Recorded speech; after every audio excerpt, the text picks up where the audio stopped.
Morning Show. Lagi kayong makinig. Nandun tayo lahat sa Happy Morning Show.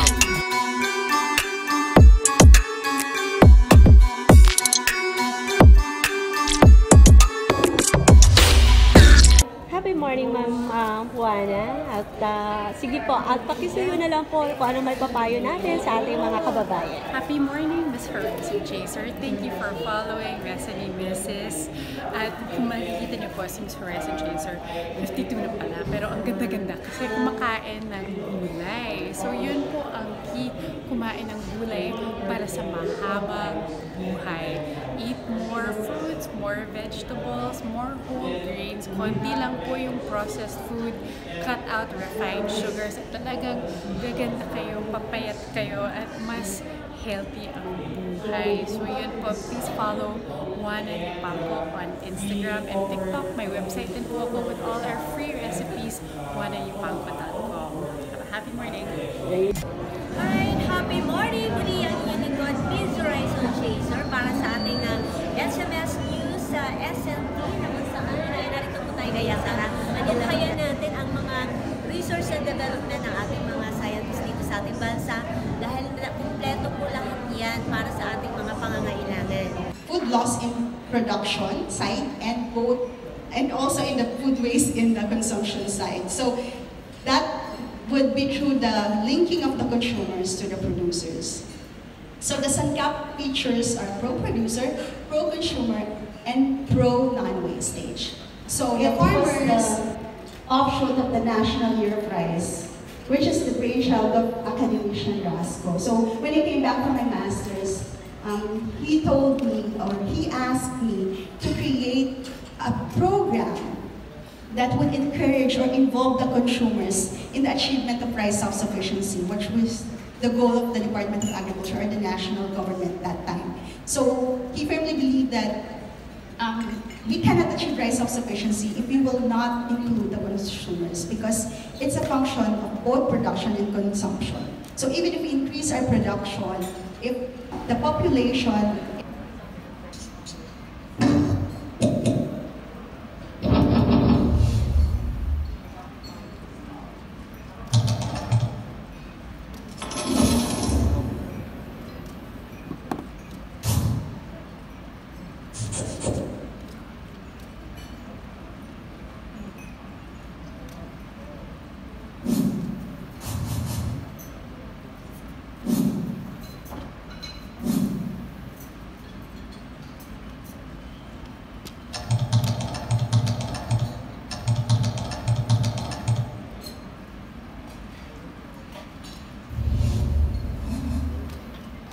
So eventually we just changed it into the Be Responsible campaign. So our message, we were trying to communicate that every Filipino is about 2 tablespoons of cooked rice. So based on what I saw yesterday, it's not just 2 tablespoons. So anyway, I hope with this presentation we'll be able to be more mindful about our wastage. 2 tablespoons of cooked rice or 9 grams of uncooked rice daily. With more realistic percentages. This is the localized meal plan that we came up with. Remember, these are mothers in the LGU who were sedentary, they don't exercise, they take a tricycle everywhere and hate walking. So we didn't need such a high calorie count for them. In fact, most of them probably needed to lose weight. But as Hazel said, there is room here for root crops and other things aside from rice.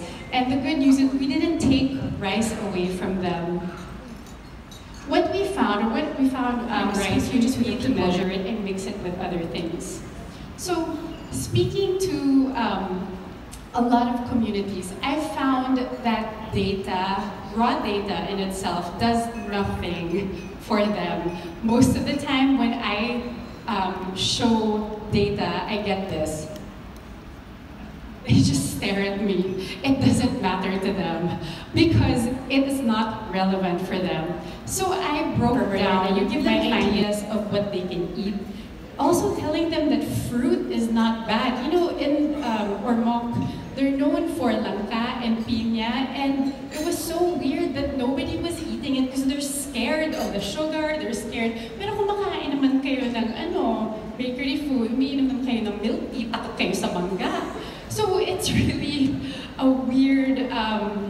it's really a weird, way of thinking. I don't know why fruits get such a bad rap. They're like, oh, di ba yung papaya, yung pakwan. Oh, pero ano ka naman, nagba-bubble tea, which has far higher sugar. Complete so mess. The initial it did not work. Presenting the data to them, talking to them was really like this. They just stared at me. I said, hindi niyo ba ginawa? Saan kayo nahirapan? Ma'am, di namin trinay. Bakit hindi niyo trinay? Kasi parang mahirap, ma'am. Oh my gosh. So it's even worse than getting bad results, is people not even trying. People had low compliance. No one used the food diary, so we all know that writing down what you eat kind of helps you stay on track. That's what people tell you to do when you're on a diet, write down your food. We printed out books and recipe books and diaries for them. Nobody touched it. And I realized they only pay attention to you when you're there in the room with them. As soon as we left, wala na. I don't even know what happened to all those books I printed. We saw the need to mobilize their local BNS. So in the beginning, I had trained about 10 people, 10 BNS, to help me take the surveys. We ended up enlisting a lot more of them, and it was the after results. So marked improvement in their BMI. This breakdown in weight change. So we had a few people who were on the very heavy side. The person that won our challenge lost 15 kilos. So she was this person was a bit on the heavier side to begin with. As you know, the heavier you are, the faster you lose weight. I said, what did you do? Anong ginawa mo? She just stopped drinking soft drinks. Such a small change. And, you know, her body changed remarkably. I asked the second place winner who lost 14 kilos, anong ginawa mo? And she said, ma'am, noon, pupunta ako sa bakery, 50 pesos worth of bread yung binibili ko. Ngayon, 5 na lang ang ginagastos niya sa bread. And she lost 14 kilos. This is the final mock plate for sedentary. They're wonderful beans that we have, but they don't have it in the market. So I took it out of the plate. These are all like seafood and fish that you can actually find in Ormoc. So how do we pass on positive value plates? Sharing information in an interesting, short, and concise manner is very important. As scientists, we have very big ideas and we get stuck in expressing them. Most people don't understand what we're talking about. Cost is key. Any changes in eating habits has to reflect in savings. In the beginning, they didn't want to try it because they thought it was expensive without even opening the booklet.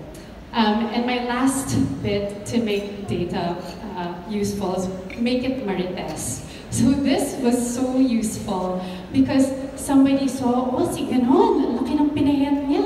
Ano kaya kinakain niya? Tanong mo nga, ano yung diet? I found people talking about it, word of mouth. If they see, oh, ang liit na ng bewang niya, 4 inches. Yung nawala, anong kinain niya? Ano yung diet niya? Pahingi. And that's how it spread. That's how word got around. With the Facebook group, nobody was posting until we said, no, we're gonna give you a prize sa magandang mga post. O, yan na. So, biglang naging mga food influencer sila with all the pictures they take. Talking about it word of mouth and people seeing actual results, people feeling better and speaking about it is the best way to communicate it. Follow-ups, check-ins are key in the success of this project. One last thing, the BNS, which we always talk about needing to be more valued and more appreciated. We're so important to this. They did twice a week monitoring and participants felt accountable and stuck to the diet. And we trained the BNS about the principles of the planetary diet. So they were constantly there to remind them. Thank you so much for listening. I'm so happy I got to share this with you today. Thank you very much, Ms. Rana. So, ang ganda ng mga presentations natin, ano? Ang tanong, do you wanna change? Yeah. Do you wanna become healthier? So, mamaya. there. Okay. Wait, speaking of which, I think we can share, if you guys did the survey, we can share on this. These are the live results of what everybody in the room has answered. So, pretty decent. NCD Protect score of 4.52. Decent. This is halfway. So the food group diversity score is out of 10. So starchy staple. Wow, we like our fruits and vegetables here. Wow. Okay, 40% are drinking soft drinks. Make soft drinks by here. Oh no, okay, this one. Food made from grains, very, very high. Compared to whole grains, we should be increasing our whole grains and not our food made from grains. So it's a challenge to everybody here to lessen the bread and the corn chips. Okay, pulses, nuts and seeds. Okay, we like our vegetables here. 72% eating our kamote and our calabasas. Okay, quite good. Okay, a nice diversity of dairy, eggs. Okay, not bad. 26% lang of the room ate spam today and yesterday. Maybe some for breakfast. Salty snacks. Oh, okay, sweet food. Still a lot of baked and grain-based food and sweets. We have a sweet tooth in this room. And sugar-sweetened vegetables. Naku, baka mag-stop na tayo mag-serve ng soft drinks, no? But there, thank you for participating. That's just an example of how our DQQ instantly works. So you kind of know where you stand. But thank you so much. Again, thank you, Madam. So, let's now proceed with the open forum and invite the two resource persons. Experience and advocacy. But my question is addressed to Miss Juana, because we want to change. Miss Juana, okay. Based on my experience, Ormoc is more of a city, is it? Okay. Yes, So your audience, your participants are mostly from the city, am I Yes, correct? they are the employees of the LGU. Okay. So do you plan or have you done this, having the audience or participants coming from the farm, agricultural, as well as from the fishery sector, so that you would know what they are eating and what needs to be done? Because the planetary diet is more or less ideal. And so it would be nice if you can do this with these different sectors. Thank you. Yes, ma'am. Thank you so much for the words of encouragement. The mayor was actually very happy and has asked me to continue with the program. We're going to be soon doing all 85 barangays of Ormoc, so we can have comparisons with coastal, mountain, city. I think they just wanted to see if it would work and if their city health could support us. But yes, ma'am, hopefully next time I'm here, we can present something like that. Thank you. Okay, so si Academician Villarreal, sir, please. Hazel, I have been an advocate of eating vegetables throughout my life. I was not able to get the figure that you showed when you conducted a survey of those eating vegetables. Can you... Sorry, sir, that was not our survey. It was actually from ADEPA, the reference. No. I went to... from Juana. I thought you showed a figure about survey on eating vegetable. We did the survey for the population of the Ormoc City LGU mothers on their general consumption, but including vegetables. So initially, they were only eating 17% vegetables. Do you have any figure about children eating vegetables? Wala pa po. We just piloted it with working mothers po. Okay, well, I asked a question because I've been an advocate of eating vegetable, a lot of vegetable. And in one of the fora that I attended, I asked the teacher in schools, I asked them, how many of you are eating vegetables? And very few of the teachers really showed up that they have been eating vegetables. So I said, how can you convince your pupils to eat vegetables if you yourselves are not eating vegetables? In other words, it's very important that if we advocate on eating something, be sure that we do so. All right. Having said that, at home, we taught our children to eat vegetables, and until now, they have been eating vegetables. They would be able to have good meal, not unless they have vegetables. In other words, the take-home message is that teach your children to eat vegetables, but before they can eat vegetables, you should eat vegetables. Absolutely, So that's the message that they would like to convey. Thank you. So we should be promoting Carinderia, sir, rather than Jollibee and McDonald's as food. Okay, so I saw let's talk about solutions.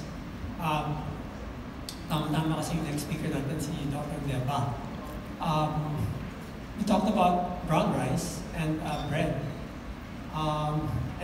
FNRI has been promoting ng mga recipes, no? And I think, suggest maybe this is the key. Yung brown rice, gawa ng recipe na masarap sa brown rice. And yung bread, ganun din. And I think there are dishes. I mean, I know bread, they get malunggay, other stuff. Hopefully that will, since it's a habit already, have rice and bread, instead of forcing them to change their habit, is to prepare healthy rice and healthy bread para wala masyadong this cultural change. So anyway, yeah. So but anyway, thank you for your excellent presentations. Thank you. Thank you, sir. Actually, part din po yan ng campaign, what we did was we tried to replace all the rice or the flour and the rice flour with brown rice flour. Yeah, siguro suggestion ko recruit yung mga famous chefs and then have them promote recipes that will use the brown rice and bread. Para tama naman yung marites eh. Actually, it's a very good strategy. Tama ako. Brown rice lang tayo. Thank you po. Okay, so I think two more personality and congratulations to our two speakers. You walk the talk because you look good, you're lovely, means you're healthy inside and outside. So thank you, Dr. Hazel. I was wondering whether you would consider mixing rice with white corn. So in Los Baños, we have this project where we mixed 70% rice with white corn, 30%.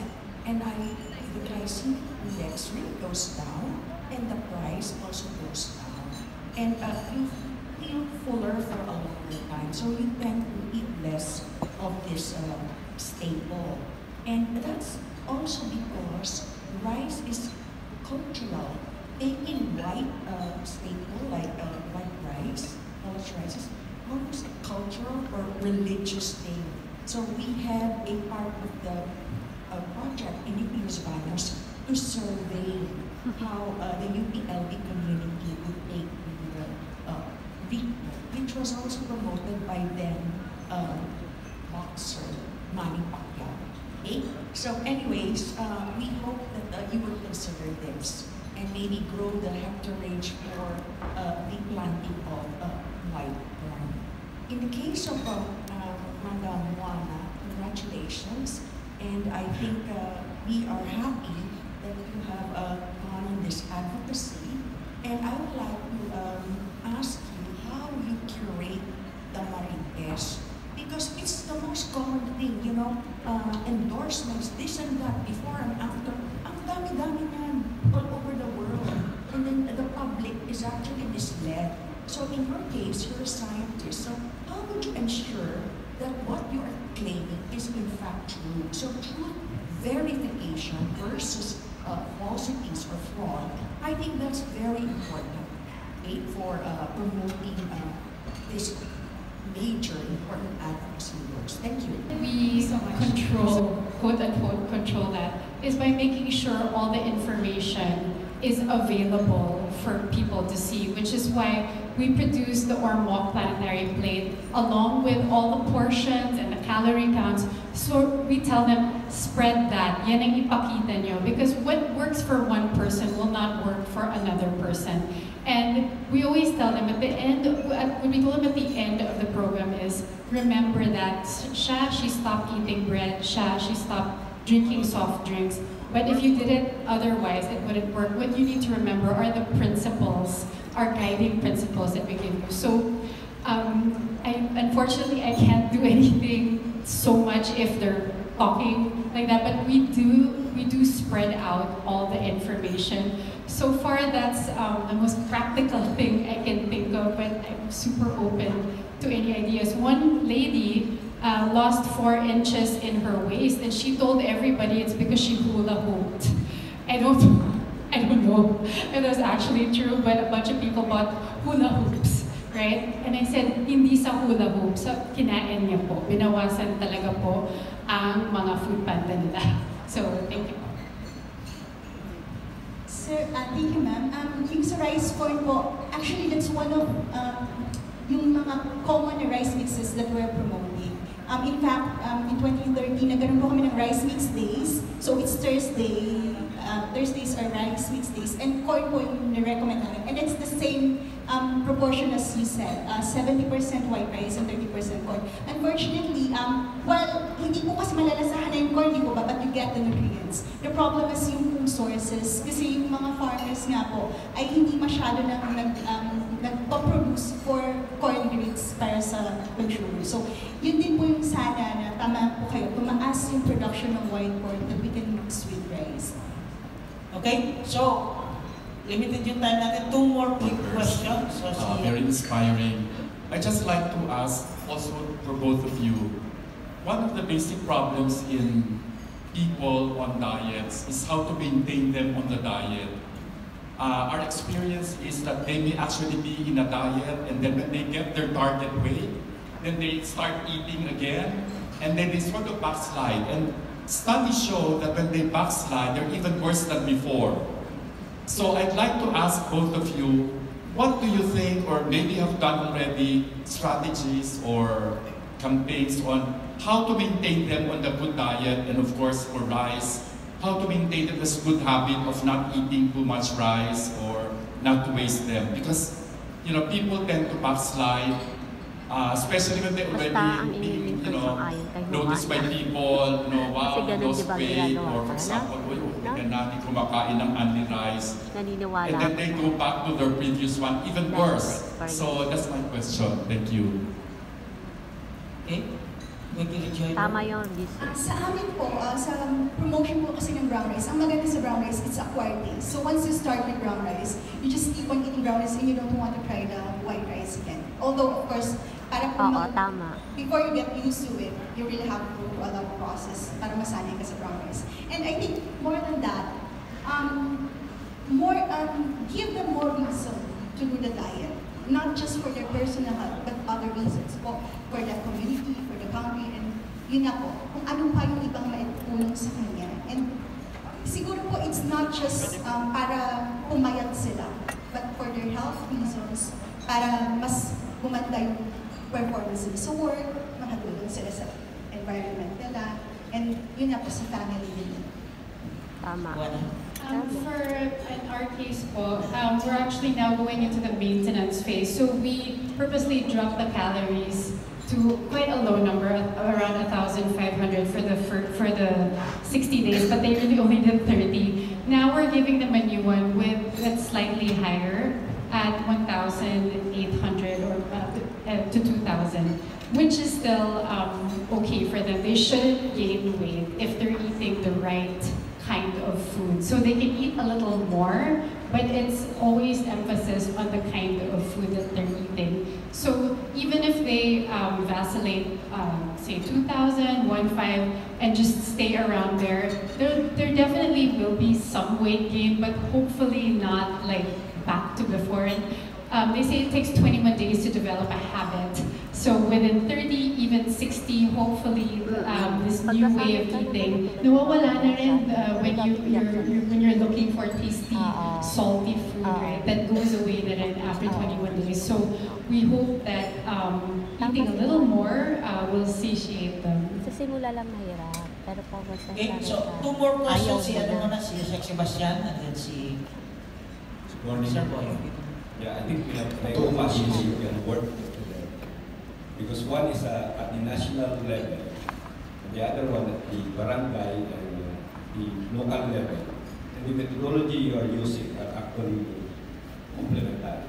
What is lacking in one is actually answered by the other. So in the case of PRISA, I think the data, you need the data to support the campaign. Because the data you use, I think, is not very good. You lack monitoring. Otherwise, if you are saying that the data on rice that you should, I'm wondering where is your source, because it doesn't seem to be consistent. You're saying you're showing that the rice consumption has increased. So what happened to the campaign? It's not successful. So you need the data, just like what one did, that she was showing the data on how they are monitoring the consumption of the women. On the other hand, I think the problem of one is just like what Dr. Montoya has mentioned. How do you scale it also at the national level? You need a campaign. So that is where Hazel can come in and work together. You can work together. So, para naman in the future, pagka tinatanong yung mga foreigner, what is the national food of the Philippines? Hindi na isasagot ni Jollibee. Okay, thank you, Dr. Sebastian. So, final question. Cross-examination, sir. You know, Dr. Villarreal, National Scientist Emil Javier, and I think a few more Filipinos have headed the World Vegetable Research Institute. How do we benefit from our connection with the World Vegetable Research Institute?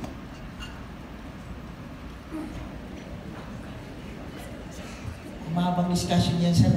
Quick question was, quick answer, sir, and then you can discuss more about that later. Thank you very much, Sir Boy, for that question. As you know, I was hired by the World Vegetable Center. At that time, they called it Asian Vegetable Research and Development Center. I was sent there by no less than Bong Tangco, Secretary Tangco, when I said that I'm more useful in the Philippines. He answered me this way: Rowan, we are spending a lot on the World Vegetable Center, and therefore I would like you to be there as our spy. So that's what they do, we know. Well, at any rate, the benefit, first of all, training program. Because the center, or the World Center, is open to Sir Glenn ng Sharp everybody in the world, especially those connected to research center doing vegetable, who stay with them for a year or even longer, so that they can have an intensive training on vegetable research and development. Secondly, any of their product can be made available to any country who would request for such planting material. And we have been the beneficiary of that, because for any new entries or new varieties that they develop, the Republic of the Philippines is an active participant in the conduct of trials and the different kind of trials that you can think of. All right, and thirdly, we are always open to send our people there, not only for training, but also as visiting scientists. So I thought those are the benefits that we have been deriving from such a similar manner that we have the Philippine, with the International Rice Research Institute here, that we can send our people to train. But since we have Bill Rice is doing an excellent job. So it looks like that more people are being sent to Bill Rice than Illinois. Does it satisfy your question? Okay. All right, but since I have my chance, I would like to follow up something. And this is just an affirmation of the so-called combination of rice and corn. We are advocating that in the Institute of Plant Breeding using Manny Pacquiao as a model. In fact, Manny Pacquiao even visited plant breeding and said that this is a very good project. All right. Personally, my wife and I started to make a mixture of 10%, 20%, but now we are eating 50% cornbread and 50% rice. And with the advent of the golden rice, which is big popular rice by Bill Rice, we have been eating also golden rice. In other words, this is something that very nutritious. I do not know how expensive it is because they just send me samples. Thank you very much. Okay, thank you very much. Sir Glenn, happy morning. Gusto ko lang po alamin kung ano pong masasabi natin dito sa ASM at paano nyo ito mailink doon sa inyong Shark Tank. Maraming salamat. Oo, kasi ang team natin ngayong itong annual scientific meeting natin ng National Academy of Science and Technology ay tungkol sa beyond farm productivity. So, aralin natin kung ano ang nangyayari after production. Nandun yung processing, nandun yung marketing, pag-package, branding, hanggang kainin ng mga consumers, ng mga kasamahan natin na kinakain. So, hindi lang ang production sa farm, kundi paano natin pinoproseso ito. Kaya napaka-importante ito kasi hindi lang raw material, kundi ipaprocess natin ito para makain natin. So, napaka-importante nito kasi ang agriculture ngayon dapat agribusiness siya.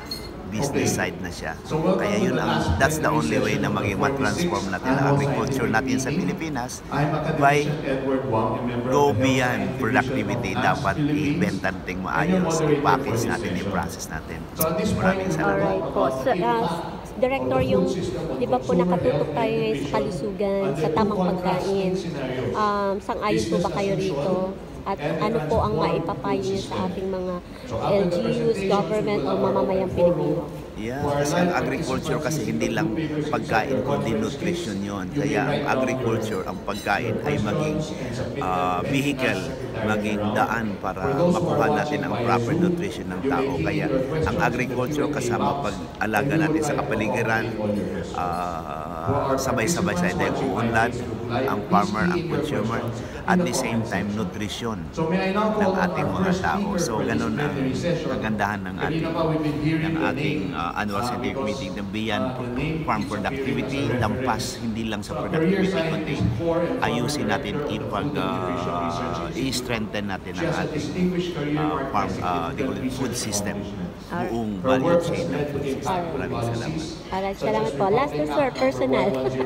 Kayo rin po ba ay health conscious? Yeah, kasi ngayon na tayo, alam mo naman tayo habang umiidad tayo, nakikita natin kay importante na hindi kailangan maraming kakainin, kundi i-enjoy natin yung pagkain. The more colorful your plate is, the more nutritious it will be. So yun ang iisipin natin kung ano ang mas nutritious, mas colorful ang kinakain natin. At may yellow tayo, may green, maraming blue ba o ano bang green para maging healthful ang ating pagkain. So yun po ang benefits mo, sir, kaya kayo very productive and maging one tayo. Yung planetary health diet natin na importante. Kompleto dapat ang pagkain natin. Thank you so much po, Sir Glenn. Presenting to you in brief the food system, which was actually already tackled yesterday. 10 households, could you imagine? Calcium also, and also vitamin C.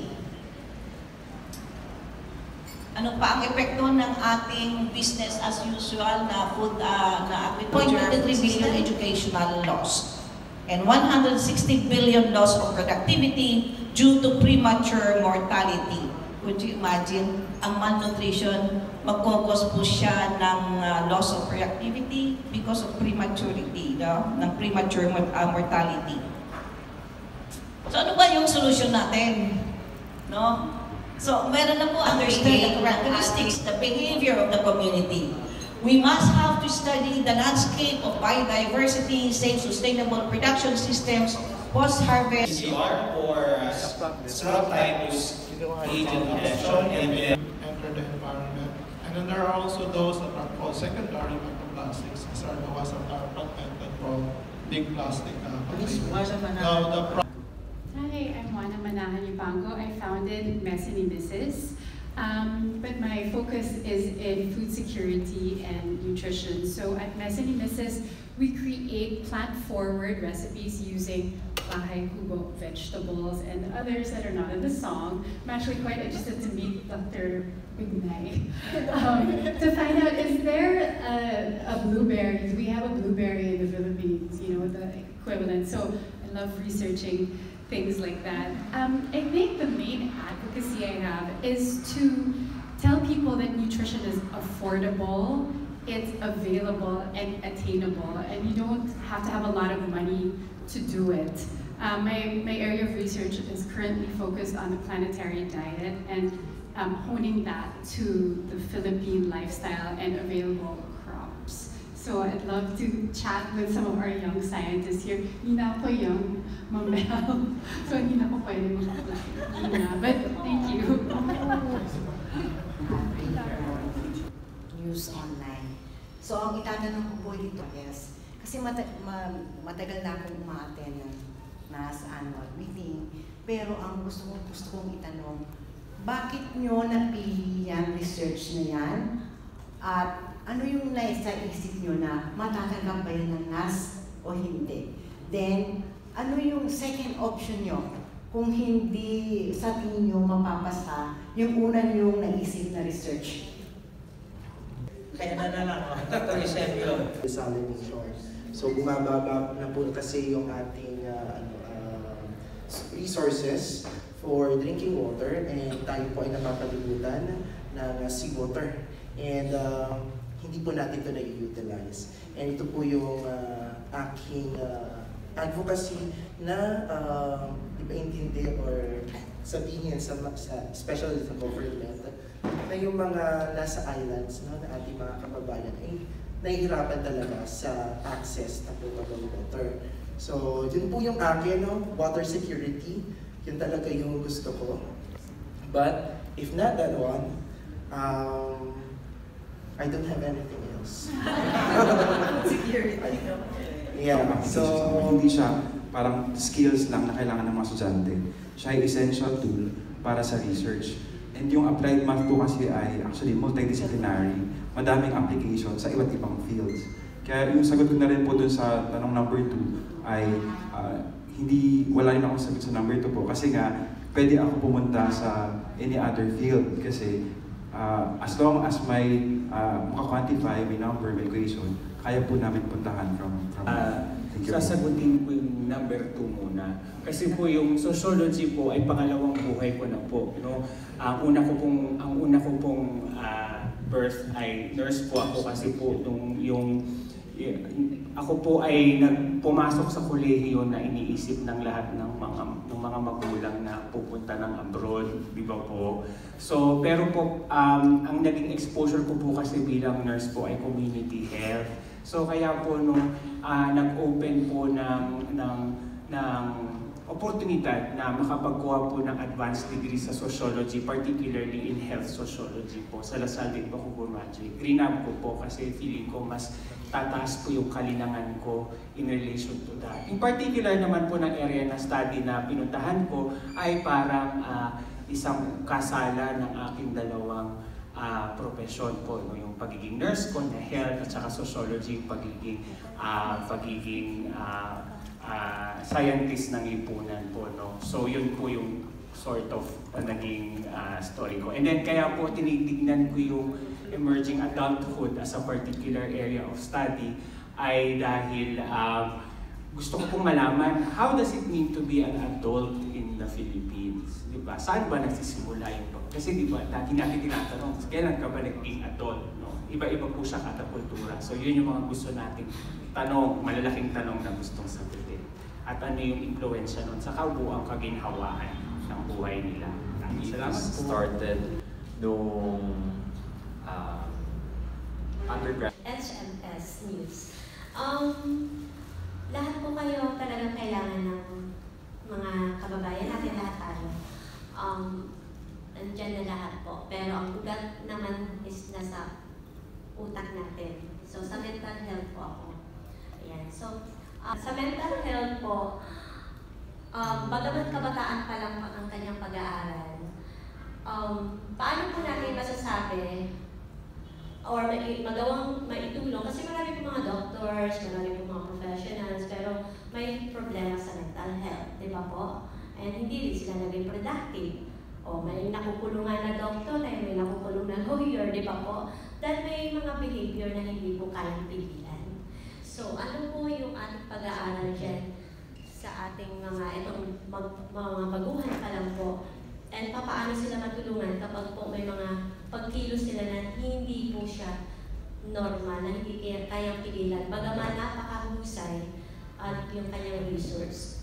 So, makakatuhanan lamang po tayo kasi marami pong mga ganyan kakaibang behavior. And yung mga kabataan natin ngayon, dulong din po sa mga AI o computers, so nagbabago yung kanilang husay.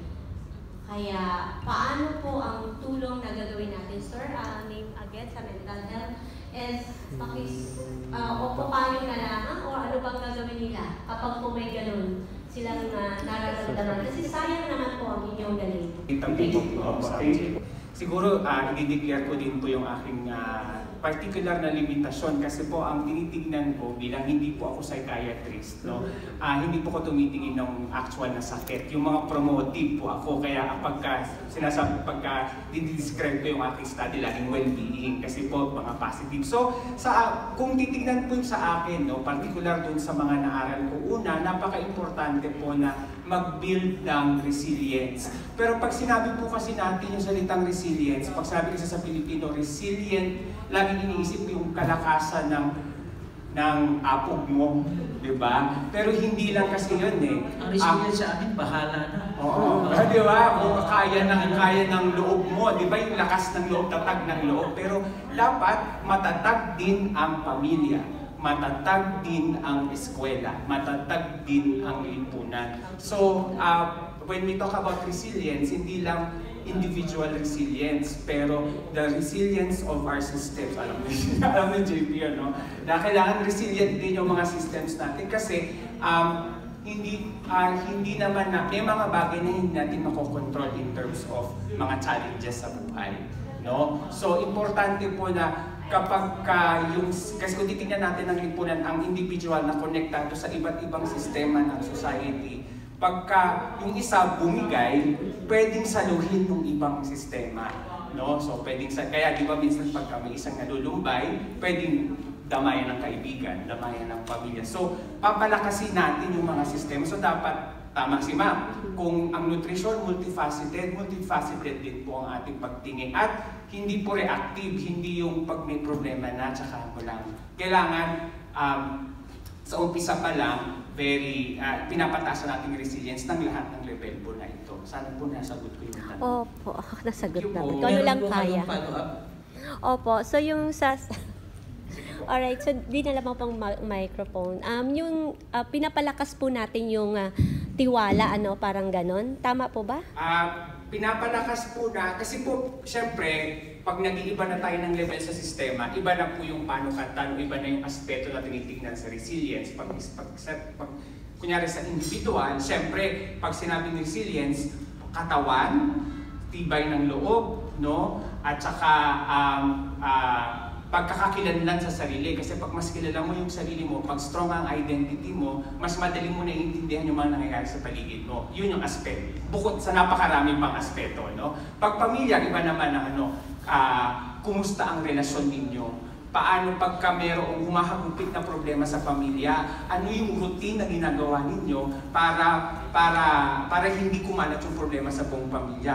Iba rin po sa eskwela. Ang mahalaga naman po, siguro po kung meron po akong dokumento na papapagdadalhan po sa inyo na magkaroon kayo ng guide, yung Mental Health Act po natin ay nagbibigay po ng mga general na patnubay sa iba't ibang social institutions, LGUs, workplaces, universities and schools, kung paano po natin palalakasin ang resilience. And then meron din sila, ano ba ang obligasyon nila pagka mayroong mental health challenges dun sa mga nasasakupan po nila. Alright, thank you. Follow up na lang po, dudugtong ko na lang po sa nutritious po natin. Kay Ma'am Juana or sa sino man sa inyong tatlo. May kinalaman din po ba yan sa kinakain natin, yung sa mental health at yung iba pa pong mga hindi po maayos na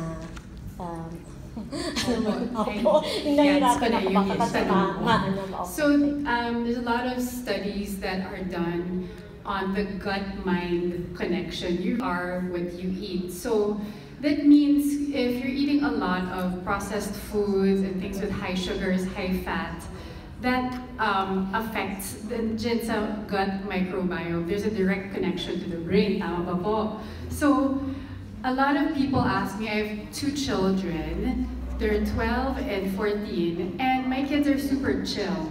The reason for that is I never let them eat processed food since bata sila. I think like they've never had Jollibee, ever. They had McDonald's, my son had McDonald's when he was 12. Ganun, because I was very conscious of that. Now, I see lots of kids, they're on their gadgets while they're eating, ang gulo-gulo, and the parents can't control them.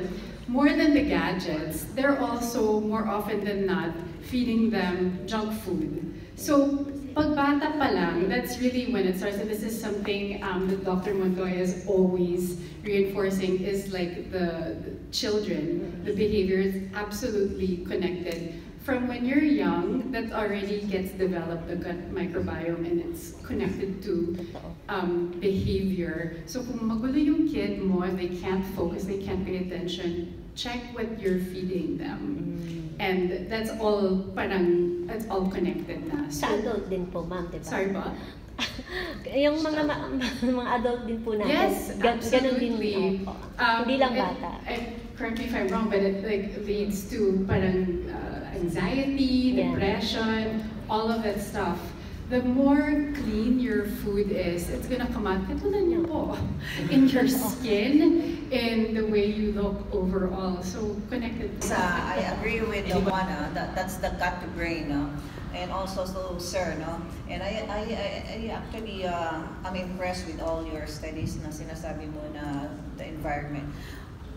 I just like to actually share with you a study my study on people who use drugs. You know very well that these people are really suffering from mental distress, right? This is a very concrete example. In the rehabilitation center, they have coffee, they have candies, they have hot dogs. Pero lahat po yan ay nandoon, processed foods, no? Again, ang sinasabi namin, when this person who use drugs, people who use people who use drugs, no, took their coffee in the morning. Naku, nakikita po ninyo, talagang super active po sila. So that means it's really, this is a clear indication that what you eat is actually being absorbed by your system, and it stimulates you. That's why we always say, tayo mga normal, we always say, oh, you better take your coffee to stimulate your day, right? So, iyon, ganun po siya. That's why in every condition, you have to actually have a dietary regimen. Yun po yung sinasabi namin as nutritionist. If you have a condition, you must actually restrict yourself or go with the principles of dietary regimen as prescribed by nutritionist dietitians. However, if you are normal people, then you can just eat in moderation. Do not overdo or do not overeat any food that you are taking, no? And that's the key. For me, as I've been into nutrition for quite some time, I always say, you eat in moderation, but eat less. That means to say those foods that are actually sugary, salty, fatty. I don't even restrict you from eating. Do not eat. Just limit your intake. That's it. And that's the formula for a good nutrition. Thank you. With regards to eating habits po. Dito kasi, alright, so naging matagumpay ang annual scientific meeting ng nasa Philippines dito sa Manila Hotel. At talaga makita natin na nakaka-inspire po talaga yung ating mga research and development. Yung ating mga bagong academician ay talaga nagpakita po sila ng gilas kung gaano po talaga kahalaga itong ating mga scientists dito sa ating bansa. Kaya sana ay suportahan po natin at pakinggan po natin yung kanilang mga payo para po sa pag-unlad ng ating ekonomiya dito sa ating bansa. At yung mga problema ay nakita natin na may mga solusyon na ginagawa itong ating mga scientists dito sa ating bansa. So lahat ng pitak na ating buhay ay mabibigyan ng solusyon. Kaya sana po ay tuloy-tuloy tayo sa pag-suporta sa ating science and technology. Hindi nagtatapos ang ating vlog dito sa Manila Hotel para sa scientific meeting. Ang inyong likod, Miss Horizon Chase. I love you all.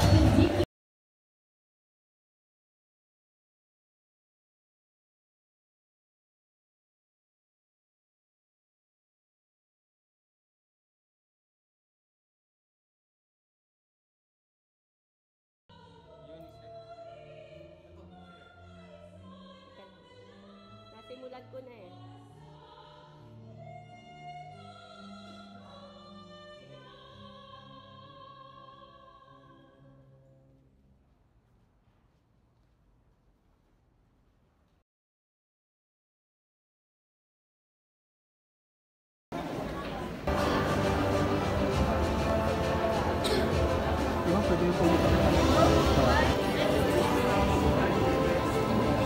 Marami pa. One USD for you. Ulit. Thank you.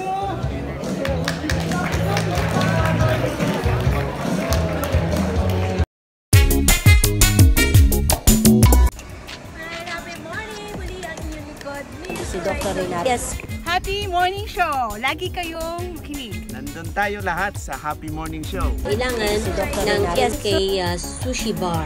Alright, so abangan kung ano ang susunod na mga pangyayari dito sa DOST Rizal. Ang kape na gustong-gusto ko. Kaya tayo na magkape sa Health and Sight Wellness. Bagong opisina dito sa Triumph, Quezon City. Kaya tara, subukan natin ang Health and Sight Wellness 15-in-1 Herbal Coffee kung gaano ito kasarap.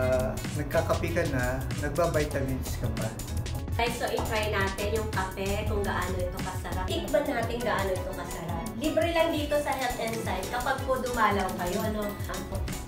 Diba? Uy, tingnan niyo po mga kababayan ko.